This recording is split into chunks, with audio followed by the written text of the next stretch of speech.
దాదాపుగా 120 రోజుల పైన అయిపోయింది. 4 నెలల్లో కాలమే అయింది ప్రభుత్వం ఏర్పడి. రాబో రోజుల్లో చేస్తాము అని చెప్పి మాట్లాడుతున్నారు. గత ప్రభుత్వం ప్రజలకు ఎంత మేలు చేసింది అన్నటువంటిది గమనించుకుంటూ వస్తే, మొట్టమొదటి 4 నెలల్లోనే 1,30,000 మందికి ఉద్యోగాలు ఇవ్వటం అయితేనేమి, సచివాలయ వ్యవస్థ ప్రారంభించి ప్రతి ఒక్క 1000 మందికి ఒక సచివాలయం ఉండేటట్టు, పట్టణాలలో వార్డు కార్యాలయం ఏర్పడే విధంగా, అలాగే ప్రతి సచివాలయానికి ప్రతి వార్డు కార్యాలయానికి 10 మంది ఉద్యోగస్తులను నియమించి 1,30,000 పైగా ప్రభుత్వ ఉద్యోగాలు నింపడమే కాకుండా ఎన్నో రకాల అవుట్సోర్సింగ్ ఎంప్లాయీస్ని తీసుకోవటం అయితేనేమి, అలాగే దాదాపుగా వాలంటీర్లను కూడా 2 లక్షల పైగా వాలంటీర్లు నెలకు 5,000 వచ్చే విధంగా కూడా చేయడం జరిగింది. మరి ప్రభుత్వం ఏర్పడిన 4 నెలల్లో ఒక వ్యవస్థనే గత ప్రభుత్వం క్రియేట్ చేసి, స్వతంత్రం వచ్చిన తర్వాత ఇంత ఎక్కువగా ఎప్పుడు కూడా జరగలేదు. రిక్రూట్మెంట్లు కానీ, ఒక వ్యవస్థను క్రియేట్ చేసే విషయంలో కానీ. మరి ఈ 4 నెలల్లో ఒక వ్యవస్థ క్రియేట్ చేయకపోవటం కాకుండా, ఏ ఒక్కరికి కూడా ఎంప్లాయ్మెంట్లో ఉద్యోగాలు ఇవ్వకుండా కాంట్రాక్ట్ ఎంప్లాయీస్ని తీసేసేయటము, అలాగే వాలంటీర్లను తొలగించేసేయటము, ఇవి జరిగి గత ప్రభుత్వం అక్టోబర్ 2న గాంధీ జయంతి రోజున గ్రామ స్వరాజ్యం కోసం సచివాలయ వ్యవస్థ ప్రారంభిస్తే, ఈ ప్రభుత్వం ఈ 4 నెలల్లో అక్టోబర్ 2న మందు షాపులు ప్రకటించింది. ఊరికి ఒక మందు షాపు, బెల్ట్ షాప్ ఏర్పాటు చేస్తామన్నటువంటి రీతిలో జీవోలు ఇచ్చారు. తేడా గమనించమని ప్రజలు అడుగుతున్నారు. ఎవరు ప్రజల కోసం పనిచేశారు, ఎవరు వ్యవస్థ నిర్వీర్యం చేసి ప్రజలు తప్పుదోవ చేయనటువంటి ప్రవర్తిస్తున్నారు అన్నటువంటిది ఈ ఒక ఎగ్జాంపుల్ మనకు చాలు. ఇలాంటి పరిస్థితుల్లో ఈ ప్రభుత్వం వైఫల్యాన్ని ఒప్పుకోకుండా ఎదురుదాడి చేయటం, దేవదేవుడైనటువంటి వెంకటేశ్వర స్వామిని తమ రాజకీయాల కోసం వాడుకోవాలని చెప్పి ఆ ఇష్యూని తేవటం, సుప్రీంకోర్టుతో సహా వాళ్ళు మందలించడం కూడా జరిగింది. ఇలాంటి మంచి కార్యక్రమాలు గత ప్రభుత్వం చేసింది 4 నెలల్లో అని చెప్పేటువంటి ధైర్యం వాళ్ళకు లేదు. ఈరోజు మీ గుండెపై చేయి వేసుకొని ధైర్యంగా చెప్పగలుగుతాం, మేము మేలు చేశాం.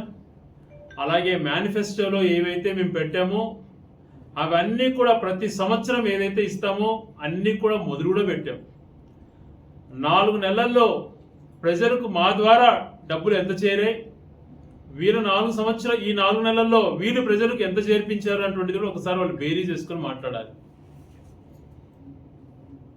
కేవలం ఎదురుదాడి చేయటం, సమస్యను తప్పుదోవ పట్టించేటువంటి విధంగా వ్యవహరించడం దుర్మార్గం. గౌరవ పవన్ కళ్యాణ్ గారు నేను తిరుపతిలో మాట్లాడుతూ, తను ఏ ఎజెండా తీసుకున్నారో తెలియట్లేదు, కానీ ఒక్క అంశం తను గమనించుకోవాలి. సనాతన ధర్మం గురించి మాట్లాడుతున్నారు, డిక్లరేషన్ ఆయన ఏదో చేస్తున్నారని మాట్లాడుతున్నారు. ఆయన పెద్దలు, ఆయన ఒకటి ఆయన కూడా మన ఎన్నికల విజయం సాధించేటచ్చు, కానీ అంత మాత్రాన తను ఏదో సనాతన ధర్మం తనే కనిపెట్టినట్టు తను చెప్పిన విధంగా ఆచరించాలని ఆదేశాలు ఇవ్వటము చాలా దుర్మార్గం. ఎప్పుడో త్రేతాయుగం ముందర కొన్ని వేల సంవత్సరాల క్రితం సనాతన ధర్మం మొదలయ్యి దాన్ని ఆచరిస్తూ ఎంతో గొప్పగా కొనసాగుతోంది. ఈరోజు స్వార్థం కోసం, రాజకీయాల కోసం వాడుకునే విధంగా మాట్లాడడం దుర్మార్గం. ఏ ఒక్కరు కూడా సనాతన ధర్మం గురించి వ్యతిరేకంగా మాట్లాడిన వాళ్ళు, లేకపోతే దాని గురించి ఏదన్నా తప్పుదో పట్టించని మాట్లాడినంటే ఆయన మాట్లాడారు. ఎవరు అగౌరవపరిచారు? ఎందుకు ఆ అజెండాను ఇప్పుడు కావాల్సి గతంలో కులాలను ఏ రకంగా అయితే చిచ్చిపెట్టారు, ఇప్పుడు మతాల మధ్యన చిచ్చిపెట్టే అంశాలుగా ఎందుకు దాన్ని తీసుకొని దాన్ని తప్పుదో పట్టించే విధంగా ఎందుకు వ్యవహరిస్తున్నారు? ప్రతి ఒక్కరికి కూడా సనాతన ధర్మం పైన కానీ ప్రతి ఏ ఒక్క భావాల పైన వాళ్ళకు విశ్వాసాలు ఉంటాయి, వాళ్ళకు నమ్మకం ఉంటాయి. వాటిని అన్నింటినీ గౌరవించేటువంటిది మన విధానం. ప్రజలకు చేయవలసినటువంటి అంశాలను ఏదైతే చేయాలనో వాటిపైన దృష్టి పెట్టకుండా ఏదైతే డైవర్ట్ చేయాలనో ఆ డైవర్ట్ పైన ఎంతసేపు ఆలోచనలు పెట్టారు. ఈరోజు కరువు కాటకాలతో అల్లాడుతున్నారు ఇటు పక్క, మరొక ప్రాంతంలో వరదలతో సతమతం అవుతున్నారు. వాళ్ళని ఆదుకునే దానిపైన ఎందుకు మాట్లాడలేకపోతున్నారు? రైతు భరోసా అటువంటిది ఇవ్వకుండా 20,000 ఇస్తాం సంవత్సరానికి అని చెప్పారు. ఖరీఫ్ అయిపోవచ్చింది, ₹1 ఇవ్వలేదు. ఒకేసారి 20,000 రూపాయలు చెల్లించాలా అని చెప్పి మేము కోరుతున్నాం. అలాగే ఖరీఫ్ పంట పూర్తిగా దెబ్బతిన్న పరిస్థితులు ఉన్నాయి కాబట్టి పంట నష్టపరిహారం ఇన్పుట్ సబ్సిడీ ప్రతి ఒక్క ఎకరాకు ఇవ్వాలా అని చెప్పి కూడా డిమాండ్ చేస్తున్నాం. పశుగ్రాస పరిస్థితులు కూడా ఏర్పడుతున్నాయి.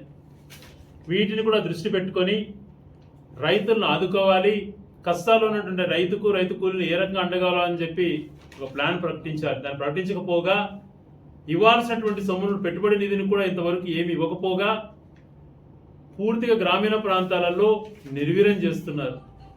రైతుల పరిస్థితి చాలా దారుణంగా ఉంది. పాడిపైన ఆధారపడిన రైతులకు గతంలో మంచి రేటు వచ్చేది, ఆ పాల ధరను కూడా తగ్గించి ఎంతో ఇబ్బందులు గురి చేస్తున్నారు ప్రజల్ని.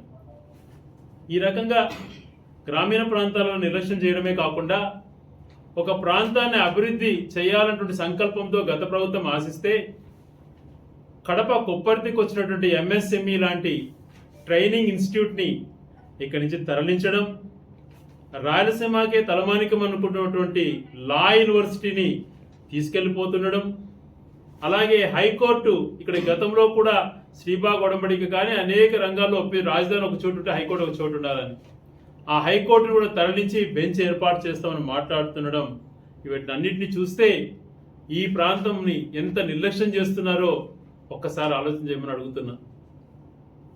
ఎప్పుడు కూడా ఎవరి ప్రాంతం పైన ప్రేమలు ఉంటాయి. అన్ని ప్రాంతాలు అభివృద్ధి చేసేటువంటిదే రాజకీయ నాయకుడి ధ్యేయం, పార్టీల ధ్యేయంగా ఉండాలి, కానీ ప్రభుత్వాల ధ్యేయాలు కానీ అలా కాకుండా ఒక ప్రాంతాన్ని పూర్తిగా అనగదొక్కి అన్ని ఒక చోటికే తరలించాలన్నటువంటి ఆలోచన చేయడం దుర్మార్గం. అలాగే గతంలో ప్రియతమ నాయకుడు రాజశేఖర రెడ్డి గారు పోతిరెడ్డి పాడును దాదాపుగా అప్పుడు చేయడం వలన కంప్లీట్ చేసి దాదాపుగా 56 లక్షల క్యూసెక్లకు పెంచడం వలన రాయలసీమ ప్రాంతం ప్రజలు ఎప్పుడు కూడా సస్యశ్యామల విధంగా తను ఆలోచన చేశాడు. అదే రీతిలో 840 అడుగుల కన్నా కింద ఉన్నా కూడా రాయలసీమ ప్రాంతానికి నీళ్లు రావాలని చెప్పి చేపట్టినటువంటి రాయలసీమ లిఫ్ట్ ఇరిగేషన్ దాదాపుగా 80% పూర్తయింది. దాన్ని కంప్లీట్ పైన కూడా శ్రద్ధ వహించాలి. ఎందుకంటే మొదట 100 రోజులు చేస్తారులే, యాక్షన్ ప్లాన్లు ప్రకటిస్తారని చెప్పి మేము ఎదురు చూసాం. ఇంతవరకు ఆలోచన లేకపోగా జీవోలు ఇచ్చి ప్రాంతం నుంచి అన్ని తరలిస్తుండడం సరైనటువంటిది కాదు అని చెప్పి ప్రభుత్వానికి విన్నవిస్తున్నాం. MSME ట్రైనింగ్ ఇన్స్టిట్యూట్ వలన కేంద్ర ప్రభుత్వం భారతదేశంలో 14 ప్రకటిస్తే అందులో కడప కొప్పర్తి ఒకటి. అక్కడ ఎంతో ఉపయోగకరంగా ఉంటుంది అని చెప్పి 180 కోట్లతో దాని ఇన్ఫ్రాస్ట్రక్చర్ డెవలప్మెంట్ కూడా రిలీజ్ చేయడం జరిగింది. ఇప్పుడు ఉన్నటువంటి జీవో ఇచ్చి దాన్ని తరలించడం వలన ఇక్కడ ఉన్నటువంటి యువత పరిస్థితి ఏంటి? ఇక్కడ ఉన్న యువత గురించి ఎందుకు ఆలోచన చేయలేదు? పోనీ నువ్వు యువతకు 20 లక్షల ఉద్యోగాలు ఇస్తానన్నావు, మేము 4 లక్షల్లో 1,30,000 పైగా ప్రభుత్వ ఉద్యోగాలు ఇచ్చాం. మీరు ఎన్ని ఇచ్చారో చెప్పమని చెప్తున్నా. నోటిఫికేషన్ ఇచ్చినాము అని అంటున్నారు, కానీ దానిపైన కూడా క్లారిటీ లేదు. డిఎస్సి పైన కూడా ఇలాగ ప్రతి ఒక్కటి కూడా నిర్లక్ష్యం వహిస్తూ కేవలం ఎలాగైతే ప్రజలకు తప్పుదోవ పట్టించాలి, గ్రామీణ ప్రాంతాలలో ఇంకా ప్రజలు ఎలా పాడు చేయాలని చెప్పి ఎంతసేపు మద్యం పైన దృష్టి పెట్టారు తప్పితే మిగిలిన అంశాలన్నీ కూడా పక్కదోవ పట్టిస్తున్నారు. ఇది సమంజసం కాదు అని చెప్పి ప్రభుత్వానికి విన్నవిస్తూ, అలాగే ఉద్యోగస్తులకు ఇస్తున్నటువంటి PRC గురించి ఆలోచన చేయమని చెప్తున్నాం. వాళ్ళకు మంచి జరిగే విధంగా చేయండి. వాళ్ళకి IR అన్నది గతంలో జగన్మోహన్ రెడ్డి గారు ముఖ్యమంత్రి అయిన వెంటనే IR కూడా ప్రకటించారు, పెంచడం జరిగింది. ఇంతవరకు దానిపైన ఆలోచన చేయలేదు. ఆర్భాటంగా మొదటి 2 నెలల్లో 1వ తేదీ జీతం ఇచ్చారు. ఈ నెల ఇంతవరకు ప్రభుత్వ ఉద్యోగస్తులకు జీతాలుగా చెల్లించలేదు. అక్టోబర్ నెల వచ్చింది, ప్రభుత్వం ఏర్పడి 4 నెలల పైన అయింది.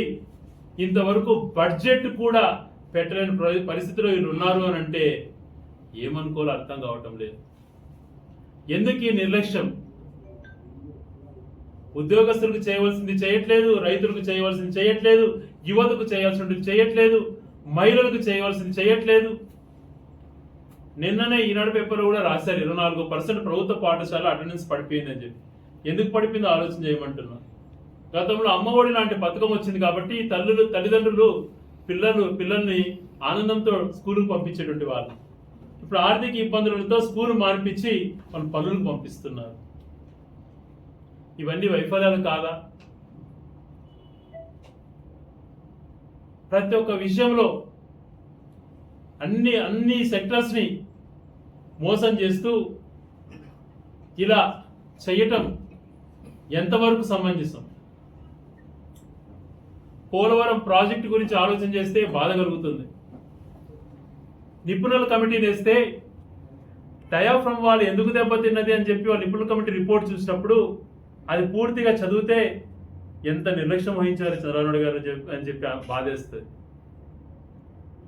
ఎప్పుడు కూడా ప్రాజెక్టుకు సంబంధించి మెయిన్ ప్రాజెక్ట్ ఎప్పుడు కట్టాలంటే స్పిల్వే పూర్తి చేసిన తర్వాత మెయిన్ ప్రాజెక్టులోకి రావాలి.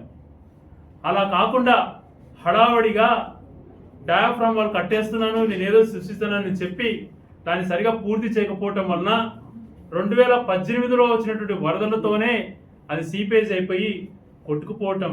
ఇంతవరకు దాని రెక్టిఫికేషన్ లేదు. పూర్తిగా నిపుణుల కమిటీ ఆ విషయం మెన్షన్ చేసింది, ఇలా చంద్రబాబు నాయుడు గారిది తప్పు ఉంది పోలవరం విషయంలో అని చెప్పి. దానిపైన మాట్లాడతాడంటే లేదు.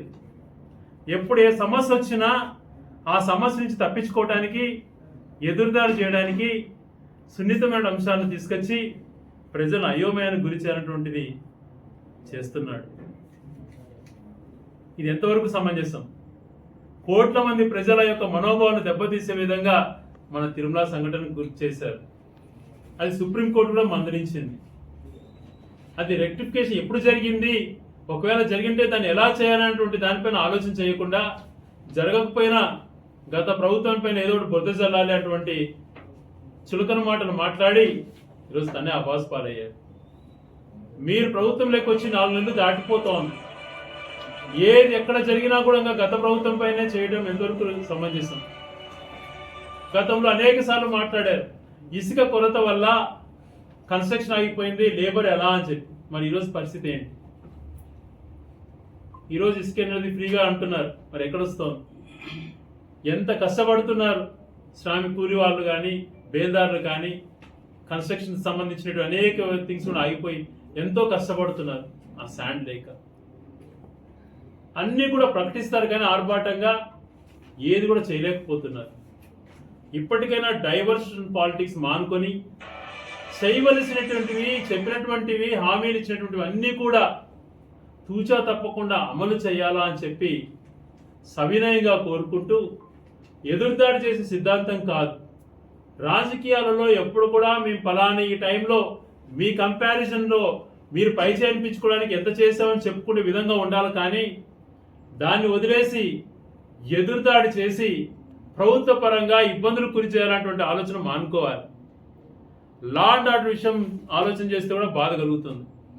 ఎంతో మంది పసిపిల్లలను నిర్దాక్షిణ్యంగా రేపు చేసి చంపేస్తున్నారు. నందికొట్కూరులో 10 సంవత్సరాల బాలిక చనిపోయి ఎన్నో నెలలు అయిపోతుంది, ఇంతవరకు దాని గురించి మాట్లాడట్లేదు. ప్రతి ప్రాంతంలో కూడా ఎంతో మంది మహిళలపైన ఎన్నో అఘాతాలు జరుగుతున్నాయి. నిన్నగాక మొన్న పొంగనూరులో ఒక పసిపాపను కిరాతకంగా చంపారు.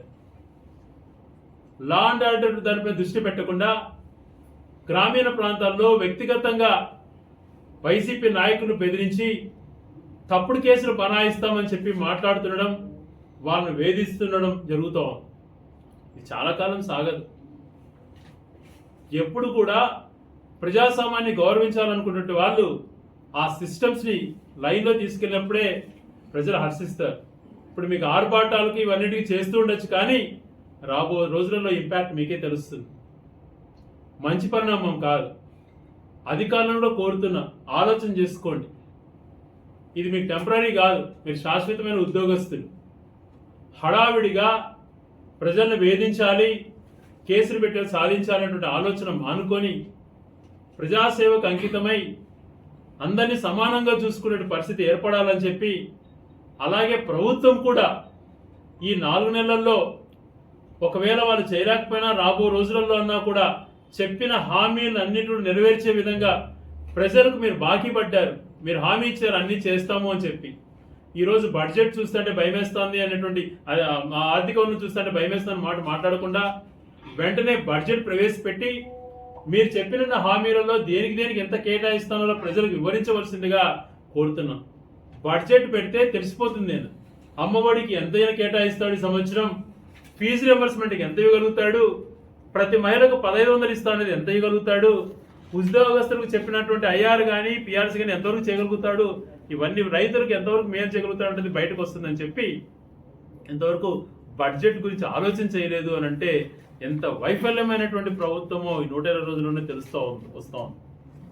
కక్షలకు వ్యక్తిగత వంటి ఆలోచనలకు తావివ్వకుండా రాబో రోజులలో అభివృద్ధి ధ్యేయంగా చెప్పినటువంటి మాటలు తూచా తప్పకుండా అమలు చేసే విధంగా వ్యవహరించాలని చెప్పి సవినయంగా కోరుతున్నాను.